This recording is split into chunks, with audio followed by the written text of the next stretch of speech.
வணக்கம். எல்லோருக்கும் என்னுடைய ஆங்கில புத்தாண்டு வாழ்த்துக்களை தெரிவித்துக் கொள்கிறேன்.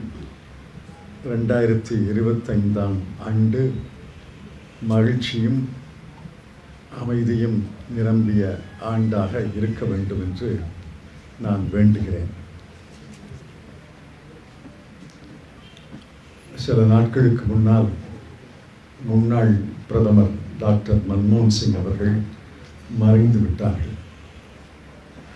அவருக்கு வயது 92. உடல் நலம் குன்றியிருந்தார். நான் அவரை கடைசியாக சந்தித்த போது மிக பலவீனமாக இருந்தார். குரல்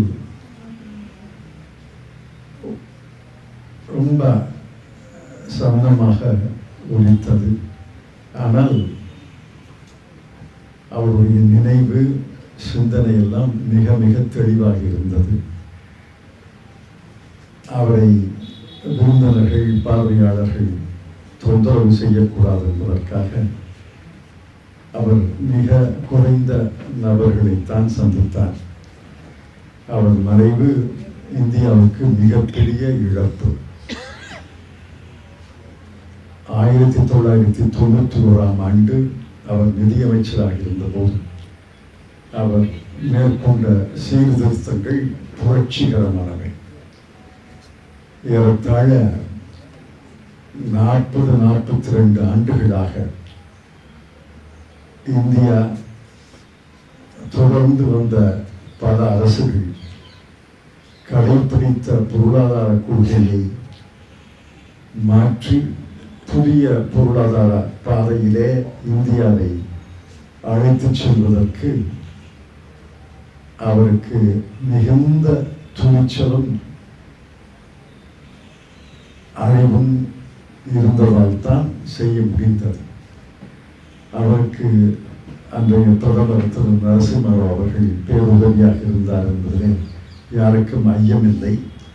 ஆனால் அந்த சிந்தனைகள், அந்த கருத்துக்கள், அந்த நடவடிக்கைகள் புதிய பாதையை வகுத்தவை டாக்டர் மன்மோகன் சிங் அவர்கள் வகுத்த பாதை. இன்று நாட்டில் பொருள்கள் சேவைகள் எல்லாம் தாராளமாக கிடைக்கிறது என்றால் அதற்கு இந்த புதிய பொருளாதார கொள்கை தான் காரணம். இன்னும் சொல்ல போனால் இந்த மத்திய தர வர்க்கம் என்று சொல்கிறோமே, மத்திய வர்க்கம், அந்த மத்திய வர்க்கமே டாக்டர் மன்மோகன் சிங் அவர்களுடைய கொள்கையால் உருவான வர்க்கம். அதற்கு முன்னாடி ஒரு மத்திய வர்க்கம் இருந்ததாக நம்ம கற்பனை செய்கிறோம். ஆனால் அதற்கு முன்னால் ஒரு மத்திய வர்க்கம் இல்லை. இந்தியாவில் அதை மத்திய வர்க்கம்னு சொன்னமே ஒழிய உலக அளவுகோல்படி அது மத்திய வர்க்கம் அல்ல. அது ஏழைகள். அவர்களுக்கு கீழே இருந்தவர்கள் பரம ஏழைகள். இன்று ஏறத்தாழ 20-30 கோடி மக்கள் மத்திய வர்க்கம் என்று இந்தியா பெருமைப்பட முடியும் என்றால் அதற்கு முழுக்க காரணகர்த்தா டாக்டர் மன்மோகன் சிங் அவர்கள். அவருடைய 10 ஆண்டு கால பிரதமராக இருந்து நடந்த ஆட்சியில் உலக நிறுவனங்கள், உலக வங்கி, சர்வதேச நிதி நிறுவனம் அவையெல்லாம் துல்லியமாக கணித்து கணக்கெடுத்து அறிவித்திருக்கிறார்கள். ஏறத்தாழ 24 முதல் 27 கோடி நபர்கள், இந்திய மக்கள் வறுமை கோட்டுக்கு கீழே இருந்து வறுமை கோட்டுக்கு மேலே வந்திருக்கிறார்.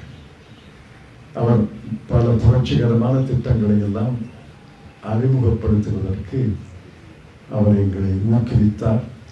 அந்த திட்டங்கள் எல்லாம் செயல்படுகின்றன. அவற்றையெல்லாம் விரிவாக சொல்ல தேவையில்லை. பத்திரிகைகளில் 3-4 நாட்களாக அந்த செய்திகள் எல்லாம் வந்து கொண்டிருக்கின்றன. டாக்டர் மன்மோகன் சிங் அவருடைய மறைவுக்கு இந்தியாவே துக்கத்திலே ஆழ்ந்தது. இந்திய மக்களே தங்கள் குடும்பத்தில் ஒருவரை இழந்து விட்டதைப் போல வருந்தினார்கள். டாக்டர் மன்மோகன் சிங்குடைய ஆன்மா சாந்தி அடைவதாக என்று சொல்லி இந்த சிறிய உரையை முடித்துக் கொள்கிறேன். இப்போ நீங்கள் வேறு ஏதாவது கேள்வி தான் கேட்கலாம்.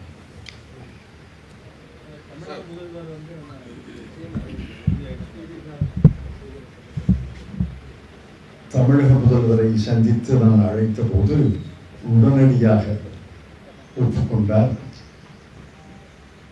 செவ்வாய்க்கிழமை 21 ஜனவரி 2025 காலை 11 மணிக்கு காரைக்குடிக்கு வருகிறார். அவர் வந்த சில நிமிடங்களிலே நிகழ்ச்சி தொடங்குகிறது. 1 மணிக்கு நிகழ்ச்சி முடிந்துவிடும். பிறகு அவர் வேறு அரசு நிகழ்ச்சிகள், கட்சி நிகழ்ச்சிகளிலே கலந்து கொள்கிறார். அவர் மிகுந்த மகிழ்ச்சியோடு ஒப்புக்கொண்டார். அவர் ஒப்புக்கொண்டதற்காக நான் என்னுடைய மனமார்ந்த நன்றியை தெரிவித்துக் கொள்கிறேன். செலவு கணக்கு எடுக்கலாம், அது ஒன்றும் அவசரம் இல்லை. பாமக அந்த இடஒதுக்கீடு மாநில அரசு கொடுக்க முடியுமா? அந்த வன்னியர்களுக்கு கொடுக்க வேண்டிய இடஒதுக்கீடு மாநில அரசு கொடுக்க முடியுமா? அது சம்பந்தமா பெரிய சர்ச்சை நடந்துட்டு இருக்குது. உங்களுக்கு சட்ட சர்ச்சைக்குள்ளதான் போக விரும்பல. ஆனால் 50% பின்தங்கிய மக்களுக்கு அரசியல் சாசனத்தில் ஒதுக்கீடு செய்யலாம் என்று உச்சநீதிமன்றம் தீர்ப்பளித்து விட்டது. உள் ஒதுக்கீடு என்பது அந்தந்த மாநிலத்தினுடைய சூழ்நிலைகளை பொறுத்தது, கணக்கெடுப்பை பொறுத்தது.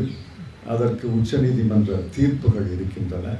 அந்த தீர்ப்பின்படி அந்த நெறிமுறைகளை எல்லாம் கடைப்பிடித்து அந்த கணக்கெடுப்பெல்லாம் எடுத்தால் உள் ஒதுக்கீடு செய்ய இயலும் என்பதுதான் என்னுடைய கருத்து.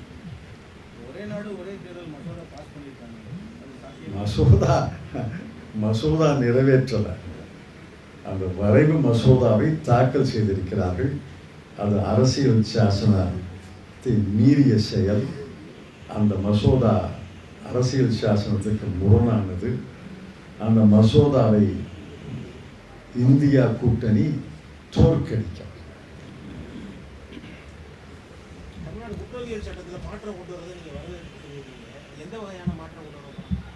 யாரு வரவேற்றிருக்கா?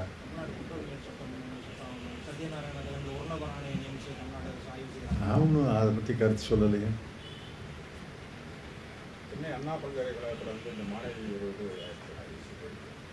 அதெல்லாம் கண்டிக்கிறேன்.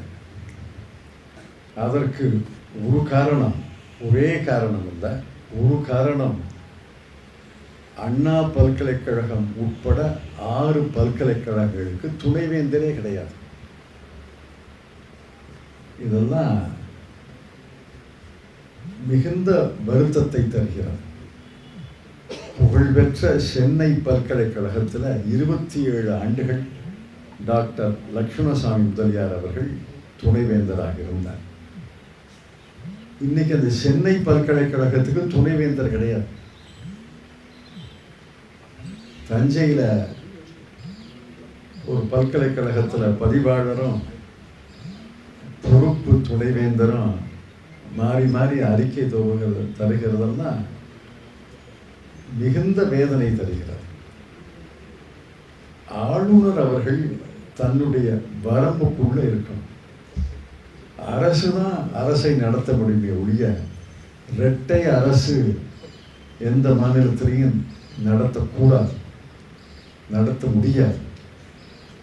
அப்படி நடத்துவதற்கு அரசியல் சாசனத்தில் இடமே கிடையாது. நீதிபதி கிருஷ்ணய்யருடைய தீர்ப்பு பொன் எழுத்துக்களால் பொறிக்கப்பட வேண்டிய தீர்ப்பு. அந்த 40 ஆண்டுகளுக்கு முன்னாலேயே ஆளுநருடைய வரம்பை அவர் வரையறுத்து சொல்லிவிட்டார். அதுதான் உச்ச நீதிமன்றம் பிறப்பித்த உத்தரவு. அதுதான் இன்னைக்கு சட்டம். ஆனால் ஆளுநர்கள் வரம்புகளை மீறி நடந்து கொள்வதால் இந்த மாதிரி ஒரு சிக்கலான சூழ்நிலைகள் வந்திருக்கின்றன. பல்கலைக்கழகத்துக்கு துணைவேந்தர் நியமிப்பது அரசனுடைய கடமை. அந்த அரசனுடைய கடமைக்கு இடையூறு செய்யக்கூடிய யாரும்